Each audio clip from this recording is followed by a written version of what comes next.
میں ان لڑکوں کو جبراً مسلمان بنا لوں۔ تو اس پر یہ آیت نازل ہوئی اور ممانعت قرار دی گئی، اور روایت میں ہے کہ اتنی زیادتی بھی ہے کہ نصرانیوں کا ایک قافلہ ملک شام سے تجارت کے لیے کشمش لے کر آیا تھا، جن کے ہاتھوں یہ دونوں لڑکے نصرانی ہو گئے تھے۔ جب وہ قافلہ جانے لگا تو یہ بھی جانے کے لیے تیار ہو گئے۔ ان کے باپ نے حضور صلی اللہ علیہ وآلہ وسلم سے ذکر کیا اور کہا، اگر آپ صلی اللہ علیہ وآلہ وسلم اجازت دیں تو ہم انہیں اسلام لانے کے لیے کچھ تکلیف دوں اور جبراً مسلمان بنا لوں، ورنہ آپ انہیں واپس لانے کے لیے اپنے آدمی کو بھیجنے پڑیں گے۔ اس پر یہ آیت نازل ہوئی کہ حضرت عمر رضی اللہ عنہ کا غلام اسبق نصرانی تھا اور آپ اس پر اسلام پیش کرتے اور وہ انکار کرتا تو آپ کہہ دیتے کہ خیر تیری مرضی، اسلام جبر سے روکتا ہے۔ کہ دیکھیں آپ صلی اللہ علیہ وآلہ وسلم بھی یہ فرما رہے ہیں کہ خیر تیری مرضی، اسلام جبر سے روکتا ہے۔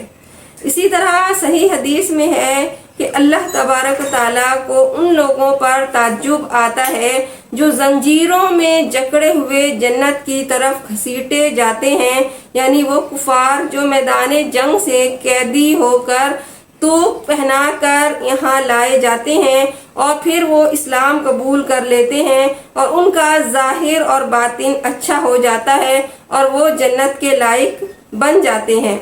حدیث میں ہے کہ ایک شخص سے حضور صلی اللہ علیہ وآلہ وسلم نے فرمایا کہ مسلمان ہو جا۔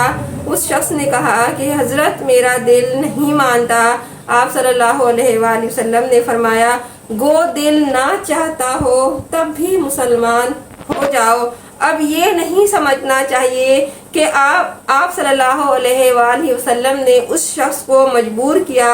مطلب یہ ہے کہ تو کلمہ تو پڑھ لے، پھر ایک دن وہ بھی آئے گا کہ اللہ تبارک و تعالیٰ تیرے دل کو کھول دے اور تو دل سے بھی اسلام کا دل دادا ہو جائے اور حسن نیت اور اخلاص عمل تجھے نصیب ہو۔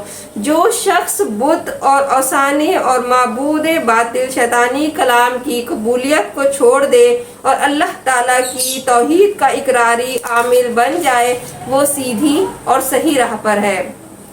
اسی طرح اللہ تبارک و تعالیٰ قرآن پاک میں فرماتے ہیں کہ ان اللہ لا یغیر ما بقوم حتی یغیروا ما بانفسہم، کہ اللہ تبارک و تعالیٰ کسی قوم کی حالت نہیں بدلتا جب تک وہ خود اپنی حالت نہ بدلے۔ مسند احمد کی حدیث ہے کہ حضرت بن قیس عبادہ رحمۃ اللہ علیہ فرماتے ہیں کہ مسجد نبوی میں تھا ایک شخص آیا جس کا چہرہ خدا ترس تھا۔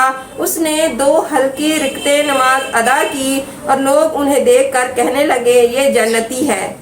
جب وہ باہر نکلے تو میں بھی ان کے پیچھے گیا، باتیں کرنے لگا، اور جب وہ متوجہ ہوئے تو میں نے کہا کہ جب آپ تشریف لائے تھے تب لوگوں نے آپ کی نسبت یوں کہا تھا